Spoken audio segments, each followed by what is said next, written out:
I never hesitate to accept the opportunity to come to this campus when you have so courteously extended it to me, because I rejoice in the opportunity to be with your young people, whom I regard as the seed bearers of the kingdom, on whose shoulders so much depends, who have come onto the stage of action in mortality at a very crucial time. I should like to be very brief and very blunt, brothers and sisters, in our time. We are in an age that is surfeited with causes, and I read from the Book of Mormon a verse that for me says it all when it says, Jesus advocateth the cause of the children of men. And in the midst of misunderstanding and difficulty, it is so crucial for us to keep our perspective in terms of the message we bear and what we have to share with mankind and how relevant that message really is. It would seem to me, brothers and sisters, for instance, that one of the things the gospel of Jesus Christ does is to tell us that our brotherhood with men on this planet is not a mere biological brotherhood, but is the kind of brotherhood which lets me know that I have an accountability for my relationships with other people far beyond today, far beyond here, and far beyond now. I have a friend in Washington, D.C., a good member of the church, who recently came home, found his house being burglarized, ended up tussling with the burglar. Very tragic situation. The burglar shot him, severed his spinal cord. He is now paralyzed from the waist down. As I visited with him in a hospital in Washington, D.C. recently, Ralph told me sobbingly and with a sense of gratitude how he had now, as a matter of prayer and great reflection, been able to forgive this man, his assailant, for the great tragedy that he's inflicted upon Ralph. I would submit to you, brothers and sisters, we can't forgive each other if our brotherhood is simply a biological brotherhood in which we share the same planet. That the only kind of forgiveness that can operate in the human family is born of a sense of brotherhood which the gospel of Jesus Christ tells us is pervasive and persistent. I also believe our message is relevant in an age, as Harm indicates, when people deny the existence of a God, that the gospel of Jesus Christ not only tells us that he exists, but that our God, as we understand him through the revelations, is a loving and wise Father, and loving us will, if necessary, insist that we deal with harsh realities in terms of our personal growth. Too many Christians believe in God as a kindly grandfather who indulges us, who is happy when we take happiness in sin. The God of the gospel is a loving Father who, in loving us, is willing for us to endure pain if that is necessary for us to grow. He is not a mere life force. He is not a kindly grandfather, but is the kind of Father who's committed to our growth and loves us enough to trust us to each other, knowing the harsh consequences of that decision. And third, for me, the message we bear, brothers and sisters, is one in which there is a spiritual ecology. We hear a lot today about ecology in the world of biological and physical things. We're learning that its laws are inexorable, that when we violate them, we pay a penalty and we pay a price. I would submit to you, brothers and sisters, that there is an ecology and a world of law that pertain to spiritual things, which when we violate them has a series of consequences just as inexorable and just as automatic as the ecology that's born of the world of law and nature. That the gospel of Jesus Christ is a collection of principles weaved together in the fabric of immutable law, that this is the romance and the high adventure of orthodoxy, that these principles bound together not only give us salvation, but they give us balance and dimension and happiness in our lives. And that the gospel of Jesus Christ is so powerful, and its doctrine so powerful, that any one of these doctrines, having been broken away from the rest, goes wild and goes mad. The principle of love without the principle of justice and discipline goes wild. Any doctrine, unless it is weaved together in the fabric of orthodoxy, goes wild. And this, for me, is the romance and high adventure of orthodoxy in our time. That the doctrines of the kingdom need each other just as the people of the kingdom need each other. And that this ecological law that we speak about so glibly today operates in these kinds of ways. I see, for instance, a connection between the kind of heedless destruction that occurs with strip mining in states like West Virginia, where the get and gouge theory prevailed. Now we have a kind of vast wasteland that is scarred, and the floods come and the anguish occurs. There is a spiritual counterpart to that strip mining, and that is the violation of the law of chastity. That this brings floods of anguish, that this brings harsh consequences inevitably and inexorably, just as surely as the violation of those principles of conservation in West Virginia.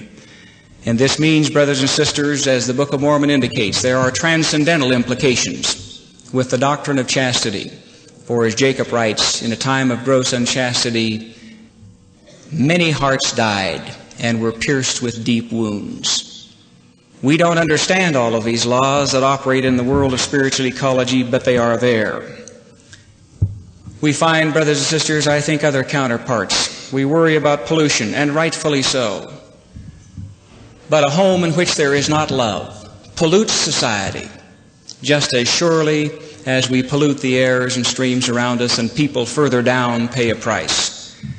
If we were to quantify a reference to modern scriptures, we would say 1 Peter chapter 1, verse 3, we would have to say, Mackay 1:1, there is no other success that can compensate for failure in the home, is a spiritual law of the first magnitude. And when we sing that homely song, Love at Home, as trite as it may seem to us, we happen to be verbalizing words that deal with the most sublime concept in the gospel. And when there is not love at home, when there is scarring and deprivation emotionally, society pays a price just as inexorably as society pays a price for the other forms of pollution. We paid, to be perfectly blunt, a presidential price for the fact that Lee Harvey Oswald did not have love in his marriage or in his home. The family in Kansas paid a total price when they were killed in cold blood, as Capote records, partly because one of the young murderers had seen his mother in a situation of unchastity and was so indelibly scarred that that hostility gets acted out on all of society.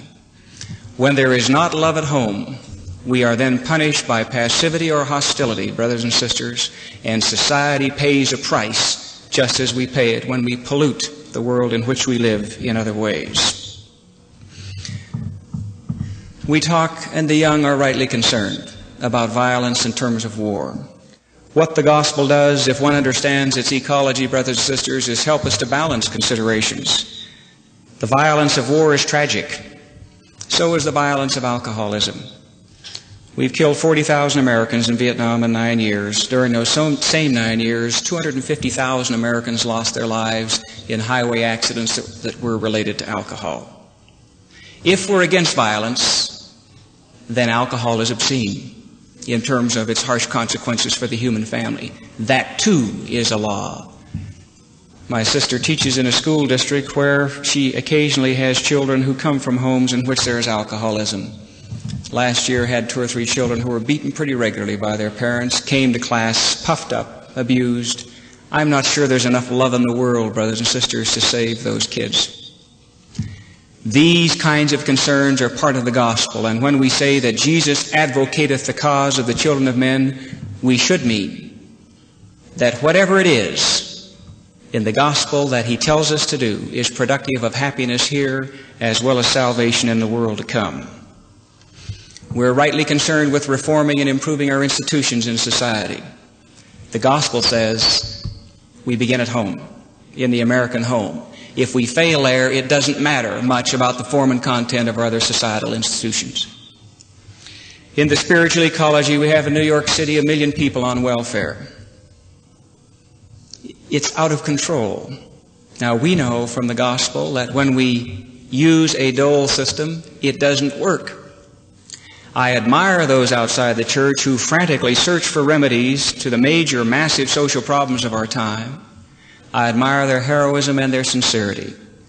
The gospel tells us what must be done in these cases, and if we fail to recognize these kinds of laws, we will pay a price as a society. In addition, brothers and sisters, the gospel rightfully reminds us in terms of the ecology of the things of the Spirit that when, in fact, We adopt a philosophy of life which partakes of the eat, drink, and be merry style. We are then doing the same basic things as those who exploited those West Virginia hills so heedlessly and left the consequences for others to deal with. We're not going to solve the problem of age-dependent children in America, which costs us billions of dollars, until fathers are placed at the head of the home and stay there, leading in love and kindness. We're not going to solve the problem of the thousands of young men and women in Japan who are just your age now, who were sired by unchaste American servicemen and abandoned. I read a study about them recently, and they have a great sense of inner rage and deprivation and bitterness and cynicism. We pay a terrible price when we violate these spiritual laws. May I suggest to you further, brothers and sisters, that what the gospel gives us that is so precious in terms of perspective is also the avoidance of fads. The fads that come and go and sweep across our society, even the church at times. But the gospel could give us a sense of balance and a sense of proportion about the things that matter most, as Jesus said, in terms of our individual lifestyle. And that means that we avoid the problem C.S. Lewis rightfully describes, that so often in society, when we're in the midst of a crisis, we run around with fire extinguishers in times of flood. That we are put on guard against the very things that we least need to be put on guard against. I suppose in the Middle Ages, Christians then didn't need hope of a resurrection. They all believed in it. They needed other kinds of dimensions of the gospel that were emphasized. In our time, the need for hope, the belief in immortality, and the fundamental belief in God is a very pervasive kind of thing. And the gospel of Jesus Christ is prepared to address that need in our society and in the world today. And you're the seed bearers of that kind of message, the seed bearers of the culture of the kingdom. And on your shoulders these kinds of burdens rest, and I think rest on shoulders able to bear them. May I suggest to you two things in closing, brothers and sisters. I would like to see your generation continue to be, within the church, idealists without illusions, prepared to cope with the world as it is and to bring the message of the Master to bear on its problems with the confidence within you that the gospel of Jesus Christ is the answer to human problems. To be able to say it not condescendingly or with false pride, but humbly and with a sense of certitude born of your own experience, because you're aware of how relevant the gospel is in terms of our major social problems. We can produce enough food for mankind. We can't produce the delivery systems in terms of political and social systems because we don't really believe in brotherhood. We can produce documents that talk about our concern for others. That's pretty hard to really mean unless you believe, in fact, as we do, that we are begotten sons and daughters of a common Father in heaven. Every social and political problem of any significance that I know about can be solved, and solved only, by the applications of the teachings of the Master. That's trite almost to say, and yet experientially in my life, this is borne in on me with a truthfulness that has never been as impactful as before.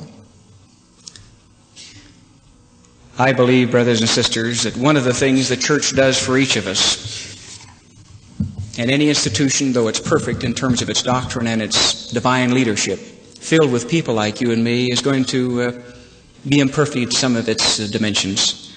But what the church does is to avoid this kind of problem. C.S. Lewis says, the more often a man feels without acting, the less he will ever be able to act, and in the long run, the less he will ever be able to feel. I'm grateful that the church helps me to feel, prods me to act, and keeps me feeling and acting in life in a way that I would not do if the kingdom did not lean on me and create opportunities for me to participate. That's part of the message, too, that in fact, the gospel moves us to action through the institution of the church in a concerted and effective way that, left to ourselves, many of us simply would not undertake. And lastly, brothers and sisters, for me, my testimony came in three ways. Early in life, the witness of the Spirit. Then the intellectual conversion subsequently. Then the experiential conversion, the three things flowing together in such a way that they resonate together in terms of the validity of the message of the Master, the witness of the Spirit being more sure, and the others corroborating increasingly the relevancy of the gospel in its message for our time, so that I can say to you humbly and sincerely and soberly, when the Book of Mormon says Jesus advocateth the cause of the children of men, that indeed he does, and that every dimension of the gospel is relevant to one or more of our social and political problems in our time.